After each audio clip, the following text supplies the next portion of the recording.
Hello sewing people of the internet. In this video I'm going to show you how I made this bag and another one just like it.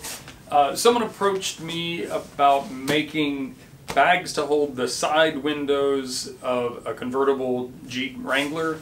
I guess the Jeeps I know of from back in the day, the whole thing was like a fabric and vinyl thing, but now it's like a window panels that come out or something. But anyway, so she wanted some kind of bag to hold the windows in her Jeep so that she could just keep them in there, and then if it rains she could pop them in easily and they'd be protected. Before I show you the process of making these, I just want to talk about the economics of sewing something like this. So everything I'm going to say here is just my opinion, and I'm probably wrong, and if I am, maybe let me know in the comments. But so I didn't really keep track of the hours I spent making this, but I designed these bags from scratch. There's not an established pattern or size that I'm aware of for this. I traced out the windows on a piece of paper, took some measurements, and then made these bags. There's at least 2, maybe more yards, probably between 2 and 4 yards of 1000D Cordura and this like headliner material that I don't even know why I have, but I have a roll of some number of yards of it. But let's just say between zipper and fabric and a little bit of webbing, at retail cost, I don't have a wholesale arrangement with anybody, there's probably $50 worth of fabric in these bags, and hours of me figuring out how to make it and making it. And, honestly, I put a little bit more effort into it than I might need to. I bound all the interior seams to prevent them from fraying, and, maybe went a little bit farther than I necessarily needed to. But the point is, for this to be a profitable venture for me, because inevitably, if I bring this up, like, oh, I made these bags, oh, you should sell those. I'd have to sell them for, $250, $300 a piece. I don't know if there's a market for that. If there is, I guess let me know. But point of all this is, if you are into sewing like I am, it's inevitable that someone will ask you to make something for them and maybe offer to pay you for it.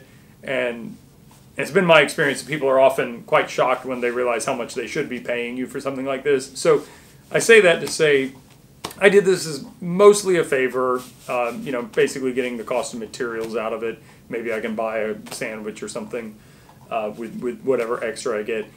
This is not a business venture making this bag.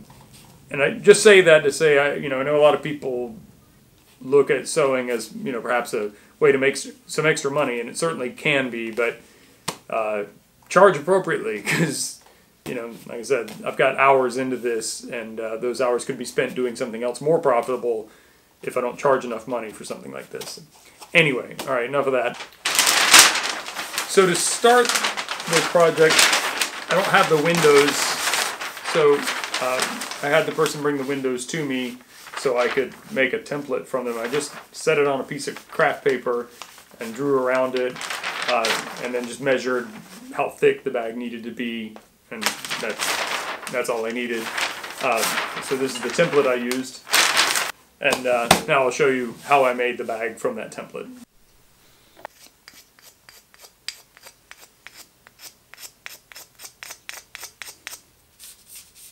The paper template already had seam allowance built into it, so I just put it on the material and traced directly around it.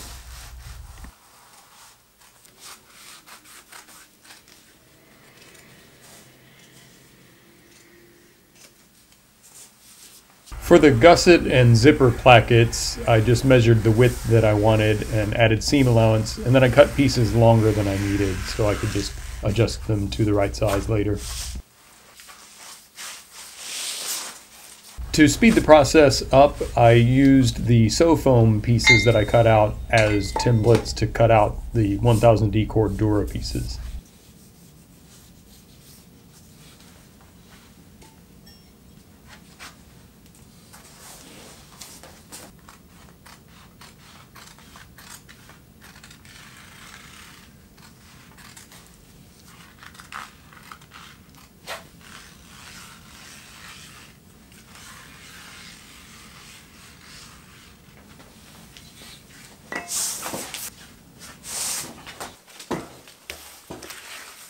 In order to reduce the amount of binding I had to do, I used the sandwich method to trap the zipper between the inner fabric and outer fabrics.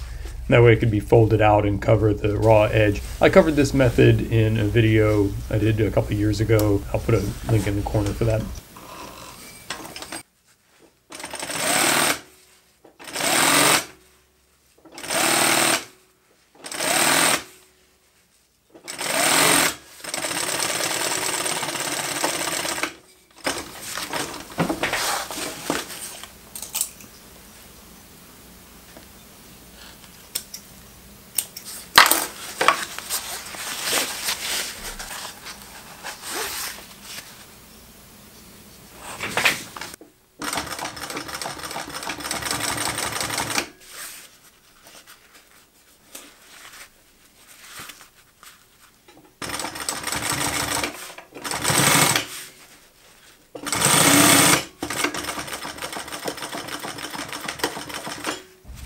Here I'm just showing some mock-up pieces that I use to show how the zipper placket is attached to the gusset. What I'm making here is essentially a box cushion cover. So if you know how to make a box cushion cover, then you already know how to make a bag like this. And if you already know how to make a bag like this, then you know how to make a box cushion cover.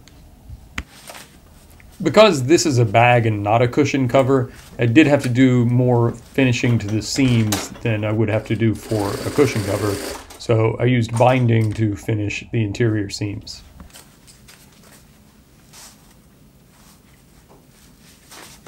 With the gusset assembled, I could sew it to the panels of the bag and then finish the seams with binding.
I hope you found that helpful, entertaining, informative, useful in some way. If you did, clicking the like button is always helpful. If you're not already a subscriber, I would love it if you would subscribe to my channel. You can check me out on Instagram and also check out my second YouTube channel. There's links for that below. There's merchandise you can buy below. If you have questions or comments, post them in the comment section below. And I really appreciate you watching. See you next time. No!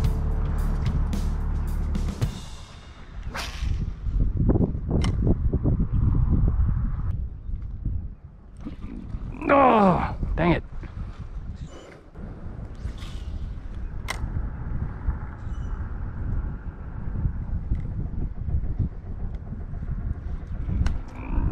There we go.